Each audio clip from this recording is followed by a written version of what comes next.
Bonjour chers frères et sœurs internautes. Nous allons poursuivre nos vidéos sur les relations entre Africains et Européens concernant justement la période qui a précédé la colonisation. Nous avons abordé les périodes des 14e, 15e siècle et aussi 16e siècle avec le commerce que les Européens ont appelé le commerce de l'or et qui était en fait le commerce dont la poudre d'or était la monnaie. Donc il y a eu un véritable quiproquo. Un vrai quiproquo. Alors maintenant, nous voulons aborder la période du XVIIe siècle, qui a été la période durant laquelle la traite négrière a connu un vrai paroxysme.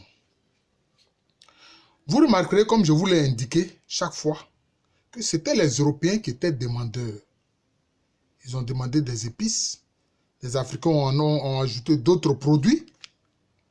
Ensuite, c'était l'or. Ils pensaient être dans un troc, alors que c'était un commerce monétaire.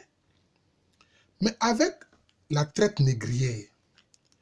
Alors, il faut savoir que l'esclavage, en tant que mode d'exploitation, a existé depuis que l'être humain sont sur terre. Depuis l'Antiquité, il y a eu des esclaves. Les Grecs, ils avaient des esclaves parmi eux. Sparte, la cité de Sparte. Beaucoup d'esclaves étaient à Sparte, à Athènes, sans compter Rome. Beaucoup de gladiateurs que nous savons, notamment les combats de gladiateurs, beaucoup de gladiateurs étaient en fait des esclaves. L'esclavage a toujours existé, ce n'est pas nouveau.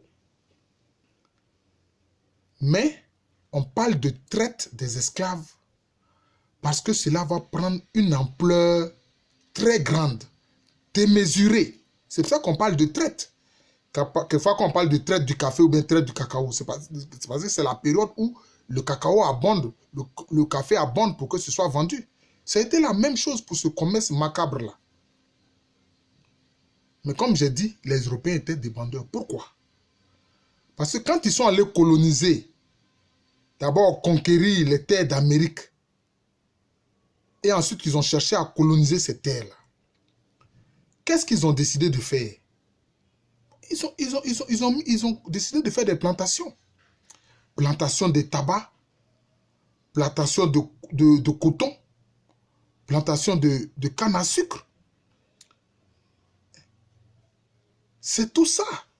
Sans compter, quelquefois, à certains endroits, il y avait des mines comme la mine de Potosi, en Amérique du Sud, où on exploitait le métal argent. Et pour tout ça, ils avaient besoin de main-d'œuvre. Alors, il faut dire que la population amérindienne, qui est la population autochtone du continent américain, mais quand ils sont entrés en contact avec les Européens, et que les Européens sont venus avec certaines maladies, telles que la variole, la fièvre typhoïde, etc., ces populations-là n'étaient pas habituées à ces maladies, donc elles n'avaient pas, je peux dire, elles n'avaient pas des moyens d'immunité pour lutter contre ces maladies-là. Donc, elles ont été décimées par ces maladies. Au-delà des massacres que les Européens ont vu commettre, parce qu'il y a eu un véritable génocide contre les Amérindiens, il faut qu'on le dise. Il y a un général américain, Custer, qui disait qu'un bon Indien, c'est un Indien mort. Mais à une bataille, justement, Crazy Horse l'a tué. Toro Assis l'a tué. Il a été tué par les Amérindiens. Bon, ça c'est une autre affaire. Et donc, ils étaient demandeurs de main-d'œuvre. Et c'est ainsi qu'ils se sont tournés vers les Africains. Sinon, au départ, au 15e siècle et 16e siècle, on a vu même au départ, quand les Portugais, les premiers sont arrivés, au 15e siècle, mais quelquefois, eux-mêmes, ils prenaient des esclaves à Sao Tomé, et sur ce qui va être appelé la côte des esclaves, c'est-à-dire cette côte qui part de l'est de la région d'Accra jusqu'aux zones actuelles de Lagos, au Nigeria, cette zone-là a été appelée la côte des esclaves. Parce que c'est là-bas qu'ils ont pris une plus grande quantité d'esclaves. Mais les Portugais venaient plutôt vendre des esclaves pris sur cette côte ou à Sao Tomé et Principe qu'il venait vendre à Elmina auprès d'autres Africains. C'est comme ça. C'est comme ça, c'est ainsi qu'à Elmina, mais il y a, disons, ils ont un système qui s'appelle ASAFO. C'est des systèmes de compagnies qui sont à la fois des compagnies guerrières, mais aussi qui ont un rôle social avec une grande solidarité des membres, comme on le voit ici avec les classes d'âge. Mais il y a une classe d'âge, enfin, il y a un groupe, une compagnie d'Asafo qui est appelée Alata Banfo. Mais Alata, c'est le nom que les Akans donnent en général aux Yoruba, aux Fon, aux Evé, à tous ces peuples-là qui ont des cultures similaires. Les Akans les appellent Alata, par rapport à la cité d'Alada. Donc, c'était comme ça. Mais quand ils ont décidé d'exploiter leurs colonies d'Amérique du Nord et d'Amérique du Sud, c'est là que la traite négrière va se mettre en place. C'est comme ça. Mais vous allez dire, mais pourquoi est-ce que des Africains ont vendu d'autres Africains? Quelquefois, j'entends ça. Mais il dit, mais vous n'avez rien compris au contexte de l'époque. De même que, même au sein d'une famille, il y a des conflits. Mais il y avait des conflits qui opposaient des royaumes, qui opposaient des chefferies. C'était comme ça. Mais quand tu as fait la guerre à ton ennemi, que tu l'as vaincu, mais tu ne l'as pas tué, tu l'as pris comme prisonnier de guerre, et que quelqu'un te propose de l'acheter, tu fais quoi? Répondez à cette question. C'est ce qui explique que des Africains ont vendu d'autres Africains. Mais ceux qu'ils vendaient n'étaient pas leurs frères. Ils ne les voyaient pas ainsi. C'est ainsi que c'est maintenant que par rapport à l'unité africaine, on parle de frères, etc. Non.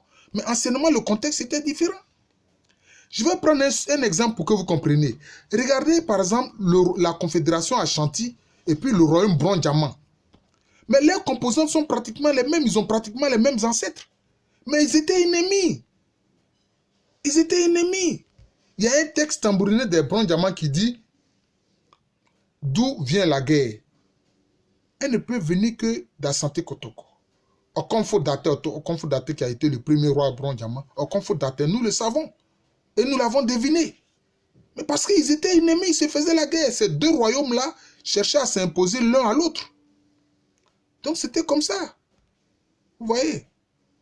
Vous voyez par exemple l'attitude par exemple du royaume d'Abomey, qu'on appelle le Dahomey, vis-à-vis de la cité-État d'Oyo, des Yoruba. Mais c'était une animosité farouche entre les populations d'Abomey et celles de la cité d'Oyo. Parce que Oyo a eu à dominer auparavant le royaume du Dahomey. Donc quand le royaume du Dahomey s'est senti assez fort, mais pendant la saison sèche, mais il partait faire des incursions vers la cité Yoruba d'Oyo pour prendre des prisonniers qu'il vendait. Voilà.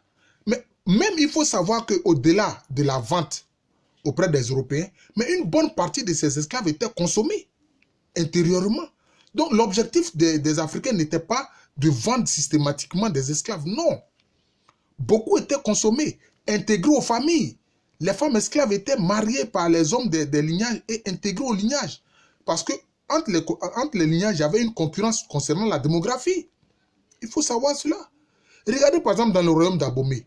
Mais par jour, le roi d'Abomey pouvait sacrifier 50, 60, 70, 100 esclaves, sous prétexte qu'il fallait que ceux-là aillent prendre les nouvelles des ancêtres qui sont dans l'au-delà. Donc l'objectif n'était pas systématiquement de vendre des esclaves. Vous voyez? Cette vidéo sur la question de l'esclavage, je vais le faire en 2 ou 3 parties, parce qu'il y a beaucoup de choses à dire là-dessus. Vous voyez? Beaucoup de choses à dire là-dessus. La perception que les Africains ont de l'attitude qu'il faut avoir vis-à-vis de l'esclave, et puis celle que les Indo-Européens ont, est totalement différente. Et nous allons en parler. Vous verrez que concernant les Africains, mais l'esclave est intégré au lignage de son maître. C'est comme ça.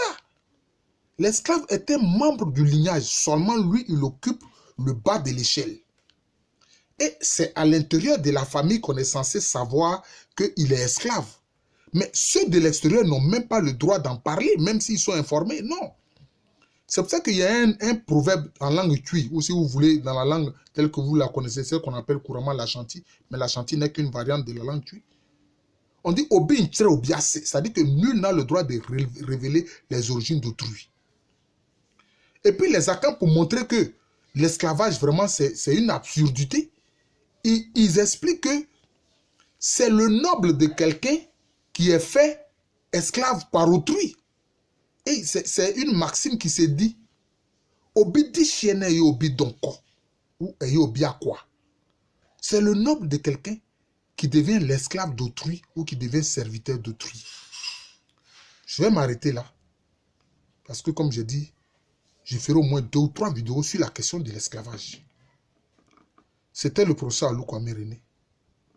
Je vous souhaite une très bonne journée.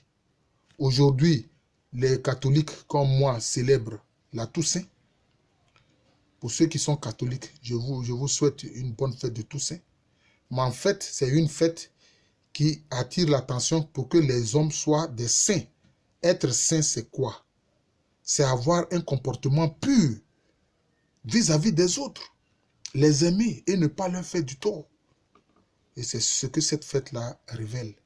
Mais il faut dire que c'est pour ceux qui croient, c'est Dieu seul qui est saint et donc c'est lui qui communique sa sainteté aux hommes. Merci, je vous souhaite une bonne journée et à bientôt.